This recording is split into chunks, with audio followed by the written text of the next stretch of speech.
Road Krishna coaching centre में के army clerk के इस मॉक टेस्ट में आप सभी अग्निवीरों का स्वागत है। आइए देखते हैं आज का first passage. The place and function of rural industries must occupy A prominent position in any consideration of the development of the country side.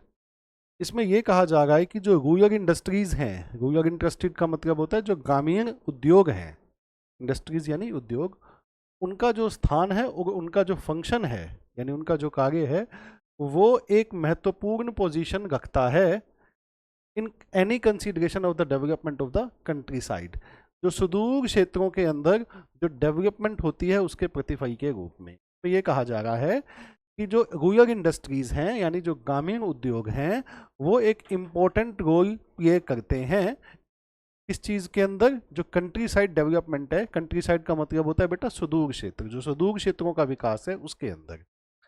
There importance in the past is obvious for the inhabitants of a village were then entirely dependent on the resources of the village and the surrounding countryside for all their needs. कहते हैं इनकी जो importance यानी इनका जो महत्व था past में वो जाहिर है कि यहाँ के जो निवासी थे यानी गांव के जो निवासी हुआ करते थे वो पूरी तरह से डिपेंडेंट थे यानी आधारित थे। किन पर आधारित थे? संसाधनों पर आधारित थे। किसके? गांव के, गांव के संसाधनों पर और surrounding countries side for all their needs, यानी कि जो गांव के निवासी रहा करते थे वो गांव के संसाधनों पर और उनके आसपास का जो क्षेत्र है, आसपास की जो कंट्री को यहाँ पर क्षेत्र या देश भी बोला जा सकता है, कि उनकी ज़रूरतों के लिए वो गांव के संसाधनों पर और आसपास के क्षेत्र में जितने भी संसाधन होते थे उन पर निर्भर रहते थे। यानी इसमें यह कहा जा रहा है कि पहले क्या होता था, पास्ट में क्या होता था कि जो गांव के निवासी होते थे वो गांव के संसाधनों पर निर्भर रहते थे उनकी ज़रूरतों को पूरा करने के लिए। Today they may still play a part in stemming the flow of population from the rural to the urban centres and thus solving some of the problems of modern industrialism। कहते हैं आज भी ये जो एरियाज हैं, ये जो क्षेत्र हैं, वो एक इम्पोर्टेंट रोल प्ले कर सकते हैं। कि किस चीज़ में इम्पोर्टेंट रोल प्ले कर सकते हैं? कि जो पॉपुलेशन का यानी जो जनसंख्या का बहाव है जो उत्पन्न हुआ है, किस तरह का बहाव उत्पन्न हुआ है कि जो ग्रामीण क्षेत्रों से शहरी क्षेत्रों की तरफ जो लोग जा रहे हैं, आपने देखा होगा, सुना भी होगा, पढ़ा भी होगा कि ग्रामीण क्षेत्रों से शहरी क्षेत्रों की तरफ लोगों का एक बहाव जो है वो देखने को मिलता है। ज़्यादातर लोग ग्रामीण क्षेत्रों से शहरी क्षेत्रों की तरफ जाते हैं काम धंधे के हिसाब से। तो ये कह रहे हैं कि ये जो रूरल इंडस्ट्रीज हैं ये आज भी इम्पोर्टेंट रोल प्ले कर सकती हैं कि ये जो बहाव उत्पन्न हुआ है, किस चीज़ का बहाव उत्पन्न हुआ है? पलायन का, माइग्रेशन का। कहाँ से? ग्रामीण क्षेत्रों से कहाँ? शहरी क्षेत्रों की तरफ, उसको रोकने में। And the solving some of the problems of modern industrialism, और जो आधुनिक उद्योग है, इंडस्ट्रियलिज्म है यानी जो आधुनिक उद्योगवाद है, उसको, उसकी समस्याओं को ये कम कर सकते हैं। It is becoming increasingly apparent that they should be made on the one hand of the extent to which the changes in modern conditions demand the suppression of these industries and on the other hand of the same conditions। देखो इसमें क्या कहा जा रहा है? It is becoming increasingly apparent कि यह लगातार बढ़ रहा है। क्या बढ़ रहा है? कि इस चीज़ पर स्टडी की जानी चाहिए। क्या स्टडी की जानी चाहिए? स्टडी ये की जानी चाहिए कि जो मॉडर्न कंडीशंस की डिमांड है, किस चीज़ की मॉडर्न कंडीशन की डिमांड?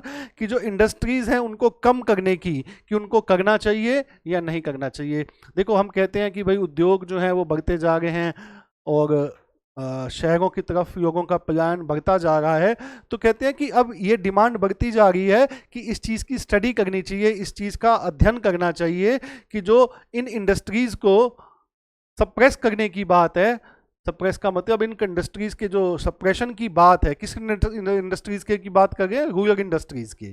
तो रूरल इंडस्ट्रीज़ के जो सप्रेशन की बात है इस पर हमें स्टडी करनी चाहिए, यानी इनको जो ये सप्रेस किया जा रहा है, इनको जो दबाया जा रहा है, इनको जो उभरने नहीं दिया जा रहा, उस पर हमें स्टडी करनी चाहिए।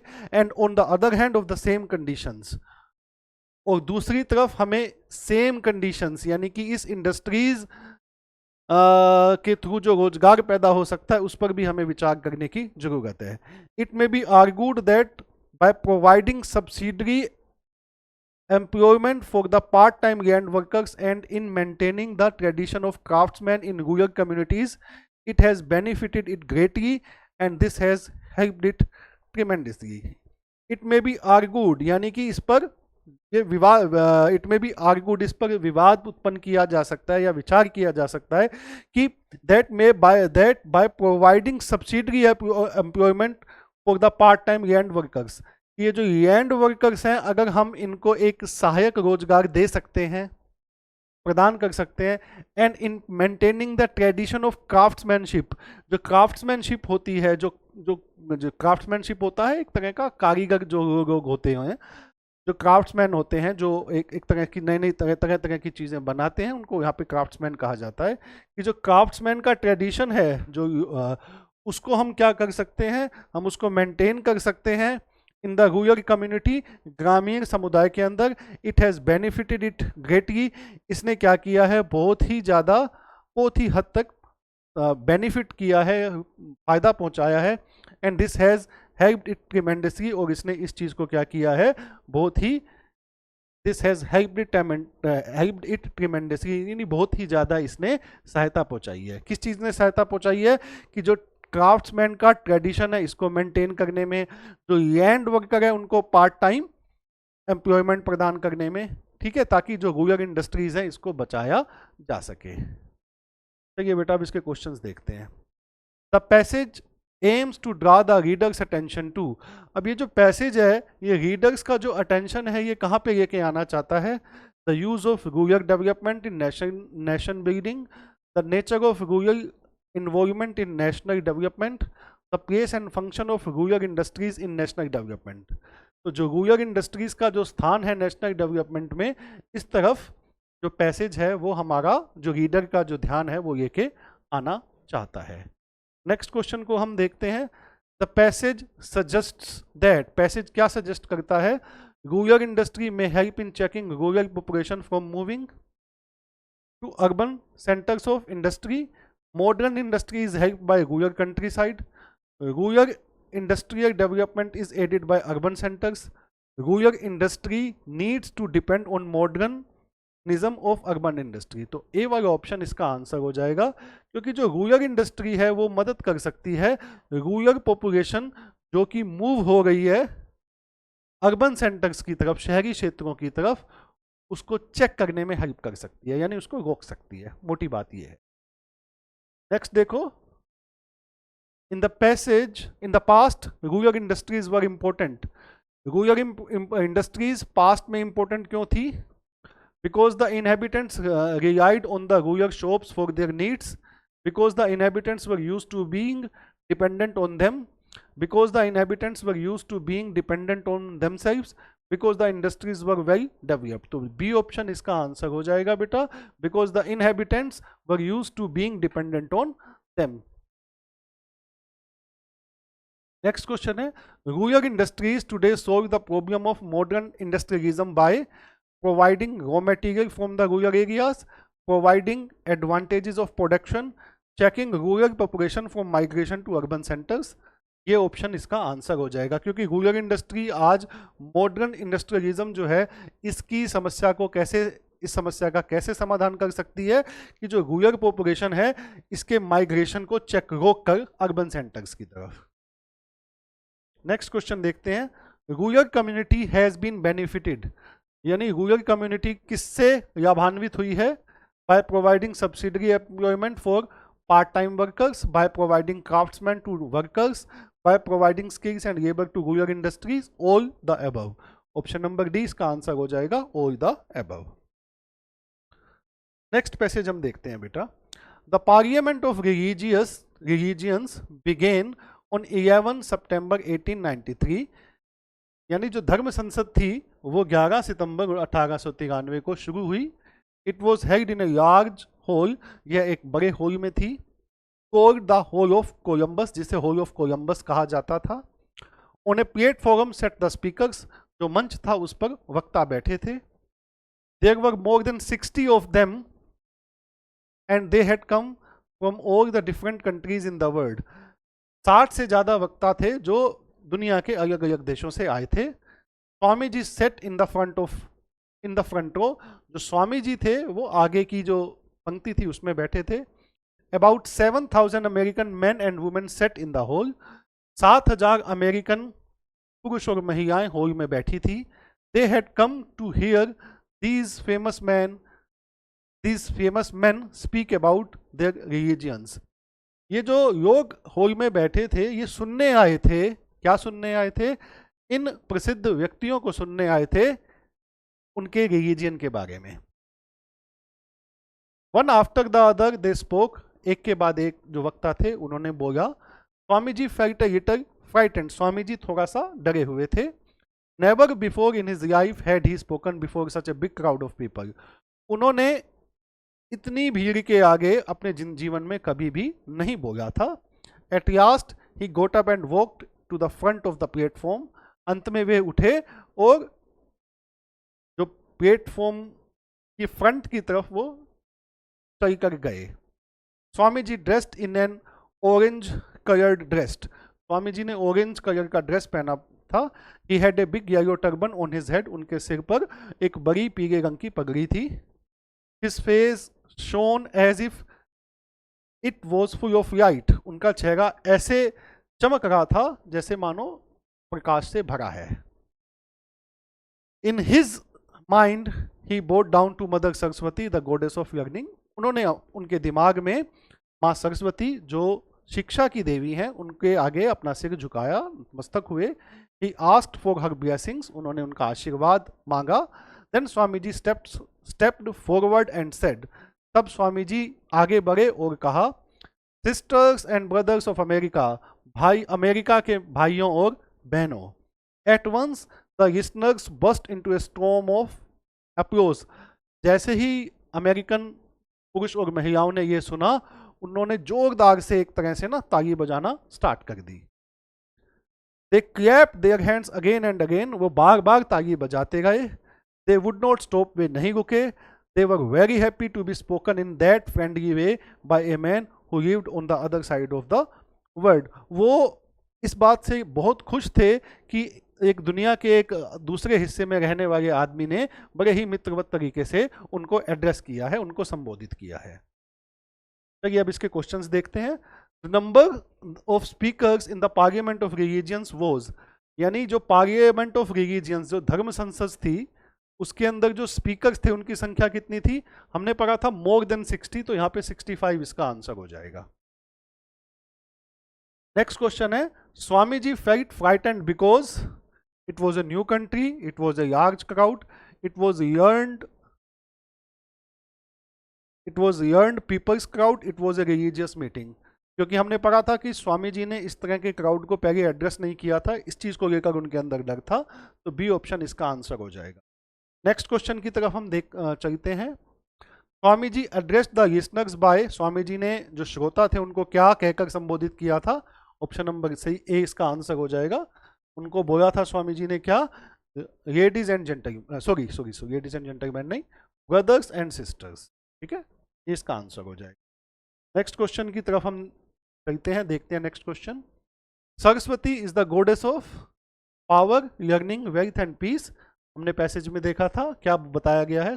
माँ सरस्वती जो है वो लर्निंग की यानी सीखने की, शिक्षा की देवी है। नेक्स्ट क्वेश्चन को देखते हैं।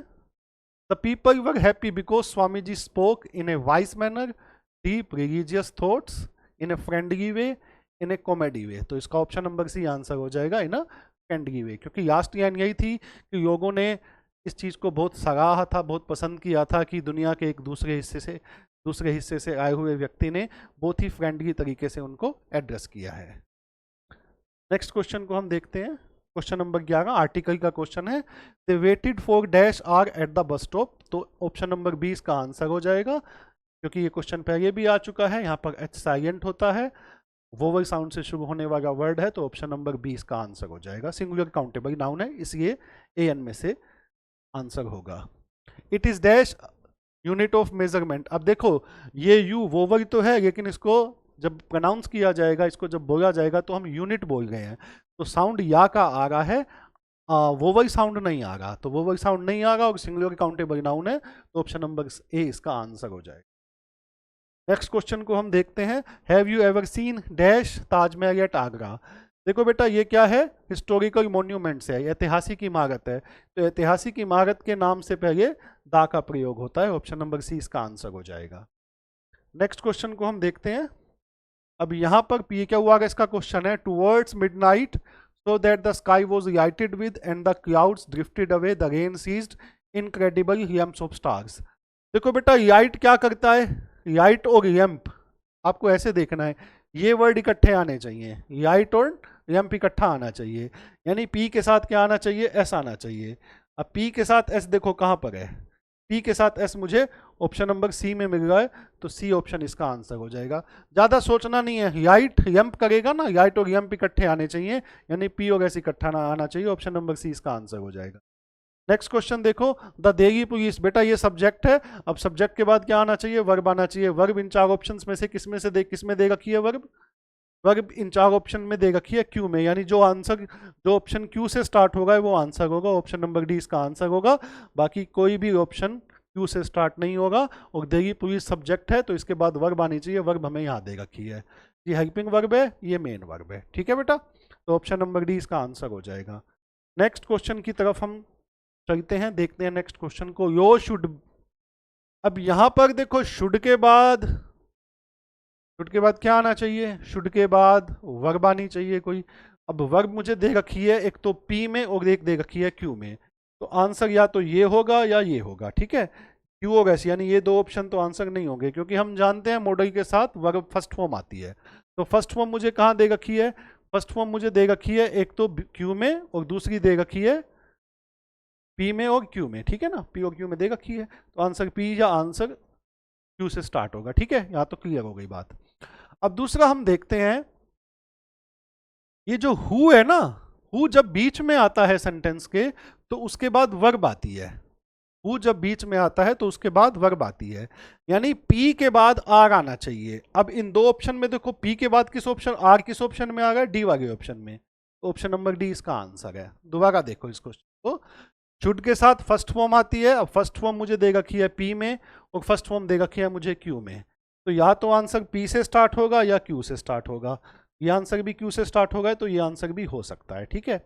अब उसके बाद मैंने क्या देखा कि मुझे दे रखा है ऑप्शन में हु, इस हु जब सेंटेंस के बीच में दे रखा हो तो उसके बाद वर्ब आती है, अब हु के बाद वर्ब आनी चाहिए, तो हु के बाद वर्ब यानी पी के बाद क्या आना चाहिए, आर आना चाहिए या क्यू आना चाहिए। अब देखो क्यू वाला ऑप्शन तो पी के बाद आर आना चाहिए, मेन वर्ब आती है हु के बाद, तो हु के बाद मेन वर्ब दे रखी है ऑप्शन नंबर आर में, ठीक है, तो पी के बाद जहां आर है वो आंसर है, तो ऑप्शन नंबर डी इसका आंसर हो जाएगा। बात समझ में आई, पी के बाद आर जो है वो इसका आंसर हो जाएगा। अब आप ये भी कह सकते हो सर पी के बाद ये आंसर क्यों नहीं होगा, बी क्यों नहीं होगा, क्योंकि बेटा मेन वर्ब आएगी, हु के बाद वो वर्ब आती है जिसमें क्रिया होती है, ये जो बी वर्ब है इसमें होने की बात है, करने या करने की बात नहीं है, बात समझना। जैसे ही इज, जैसे सेंटेंस देखो, ही इज द पर्सन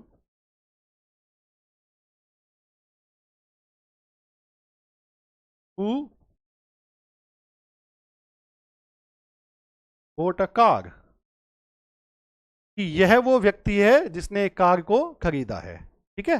तो इस तरह के सेंटेंसेस में आप देखो ज्यादातर, हमेशा नहीं कहेगा, ज्यादातर हु के बाद हमें वर्ब देखने को मिलेगी, क्योंकि उसके बाद तभी सेंटेंस पूरा होगा। और वैसे भी अगर हम यहाँ देखें कि grip on those who be so made, ये कुछ बन नहीं रहा, और शुड के बाद अक्सर हमें बी देखने को मिल जाता है, तो शुड के बाद बी जो है वो आता है, लेकिन ग्रिप भी आ सकता है, तो you should grip on those who, ये कुछ बन नहीं रहा, तो यो शुड बी मेड, क्योंकि कानून को क्या है, बनाया जाता है, तो कानून को ऐसा बनाना चाहिए कि इट इज ए राइट, ठीक है, कानून को ऐसा बनाना चाहिए कि, तो ये वाला क्यू वाला जो ऑप्शन है ये सेंस देगा, इसलिए डी ऑप्शन इसका आंसर हो जाएगा।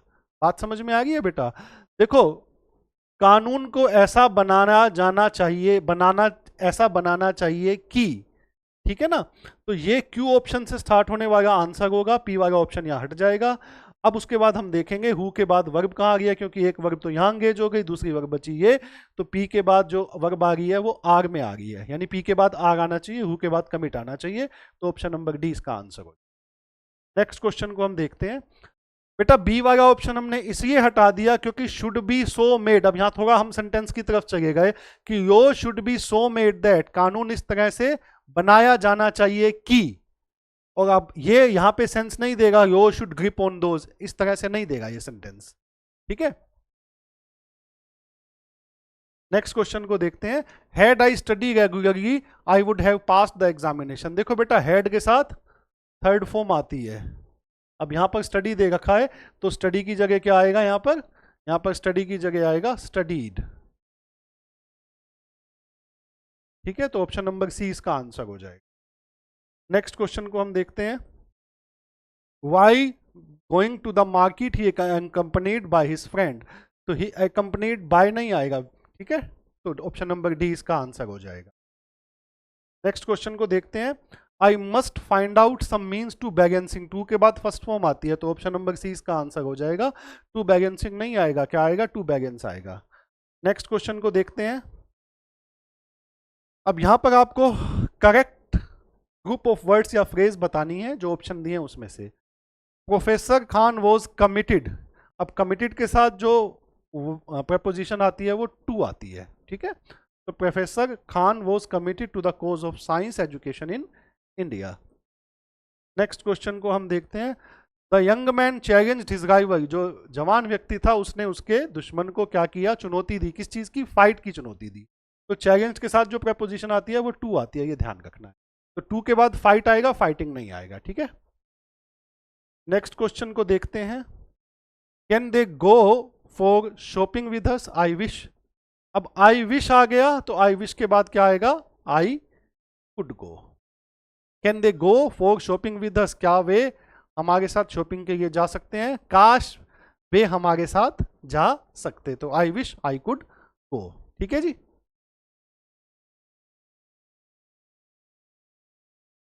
नेक्स्ट क्वेश्चन को देखते हैं। आपको सिनोनिम बताना है थ्रस्ट का।